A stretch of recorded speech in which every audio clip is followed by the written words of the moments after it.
Well, hello. My name is Preston Burling, and I am a worship pastor of about 24 years. And I'm also a professional vocal coach, and I've enjoyed over these many years helping individuals and students achieve their maximum potential as vocal artists and singers. And have enjoyed watching them take these techniques and principles that I have taught them and discover new freedoms on their journey to becoming better singers.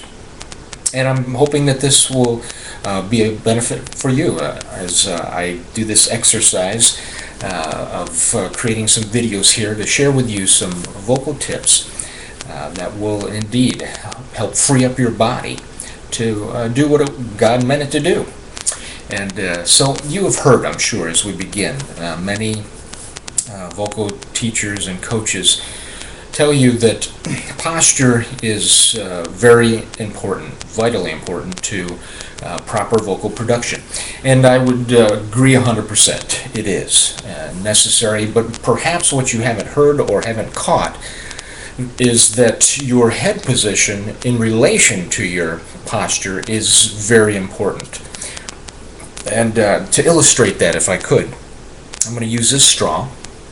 And I want you to imagine that this is your air passageway, and that we're going, well, it's from the bottom of the esophagus right up through the head. And imagine we're going to force some air in the bottom of the straw. And as we do so, as long as there's no obstruction through the straw, I'm going to get the maximum potential of airflow out the top. Now, if I were to tilt this just a little bit and pinch it just a little bit and do the same exercise, the results are going to be a whole lot different. I'm not going to get that maximum potential, and the reason is because I have put some stress and tension and obstructed the air passageway right where we don't want it. And I want you to imagine that that is right here at the vocal cords. Because what happens is when your head position is not proper, you are creating stress right here. You're obstructing the airway, not allowing those vocal cords to do their fullest potential in creating the thickest sound wave possible to enter into your resonators in your head. Now, so how do we fix this problem? There's several ways we could do it, but let me help you with one. This is pretty simple. So take your hands like this, okay, and turn them towards you. Your thumbs towards you. Put your thumbs underneath your ears. And now what I want you to do is I want you to imagine that you have Velcro on top of your head, which isn't very difficult for me because I have a bald head. But anyways, so I want you to lift, and I want you to attach your head to the ceiling. So here we go. I'm going to lift. Yes.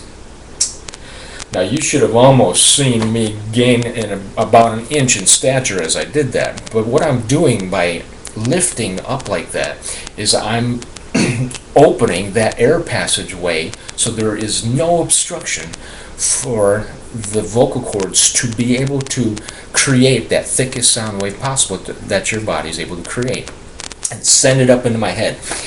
Now, what you probably heard in the process was a difference in my sound, even in my speech. Well, let me illustrate by way of vocally here.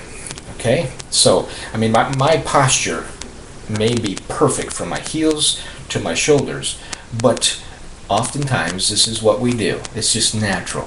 But now here, listen to what it sounds like. Take a deep breath. All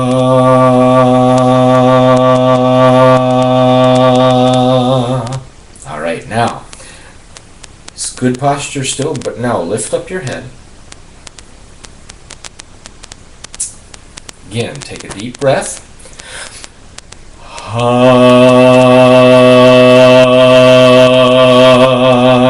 Now you should have noticed a big difference. That tone was much thicker. But not only that, the interesting byproduct of this is that instead of the sound only seeming as if it is right in front of your face when you talk or sing, all right, you put your head back in the right position and lift, and it's not only thicker, but it projects a whole lot farther, and that's what we're after. You hear how if you're in a choir or even if you're on stage, projection is vitally important, and this is one way to help you be able to do that. Opening up that air passageway so your vocal cords can create the thickest sound wave possible, throwing it up into your resonators, and it just does what it naturally ought to do. And you open up, and it's going to project a whole lot farther than you have to this point. Practice, have fun with it, and I look forward to sharing another tip with you in the very near future.